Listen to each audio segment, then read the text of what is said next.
ഒരുപാട് നല്ലൊരു ആകാംക്ഷയുണ്ട്.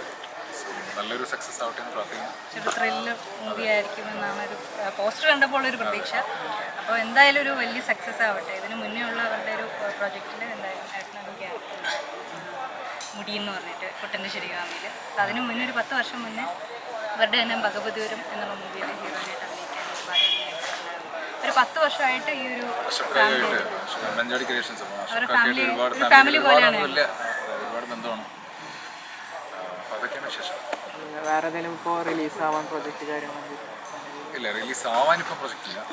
2 project join ചെയ്തിട്ടുണ്ടായിരുന്നു. ഡീറ്റെയിൽസ് പറയാനായിട്ടില്ല. എന്നെ വഴിയുണ്ട്. ചേച്ചിയുടെ വിശേഷങ്ങൾ? അപ്പം ഞാൻ ജാനകിയുടെയും അബിയുടെയും വീഡിയോഷായിട്ട് ചെയ്യുന്നുണ്ട്. ഒരു 3 മൂവി ചെയ്ത് വെച്ചിട്ടുണ്ട്. അത് റിലീസാവാനായിട്ട് പിന്നെ ഉർവശേശ്വരയുടെ മൂവി ചെയ്തിട്ടുണ്ട്. പിന്നെ ഫ്ലാഷ് ബാക്ക് സ്റ്റോറി 2-3 പടങ്ങൾ ചെയ്ത് വെച്ചിട്ടുണ്ട്. അപ്പം അത് റിലീസാവുന്ന സമയത്ത് അതിൻ്റെ വിശേഷം. ജഗദമ്മ അനൗൺസ് ചെയ്ത് ജഗദമ്മ 7ാം ക്ലാസ് ബി അതാണ് മൂവിയുടെ പേര്. അതിൻ്റെ പോസ്റ്റേഴ്സൊക്കെ ജസ്റ്റ് റിലീസായിട്ട് ഡേറ്റ് ഒന്നും ആയിട്ടില്ല. അതിൻ്റെ റിലീസിങ് ഡേറ്റ് ഒന്നും പറഞ്ഞിട്ടില്ല. അപ്പോൾ ചേച്ചിയുടെ കൂടെ ആദ്യമായിട്ട് ഞാൻ അഭിനയിക്കുന്നതാണ്. അപ്പോൾ അത് ഭയങ്കര എക്സ്പീരിയൻസ് ആയിരുന്നു. നമുക്ക് ചെറിയൊരു ക്യാരക്ടറാണ്, ഒരു വലിയ ക്യാരക്ടറൊന്നും അല്ലല്ലോ.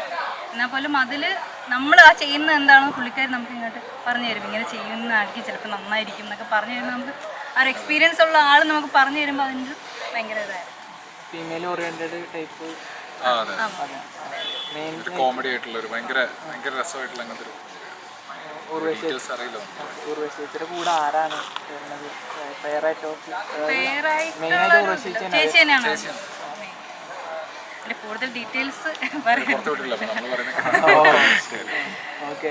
ഇപ്പൊ ഈടായിട്ട് സീരിയലിനെ കുറിച്ചിട്ട് നടൻ പ്രേംകുമാർ ഒരു കാര്യം പറഞ്ഞത് കേട്ടു. ഓക്കെ.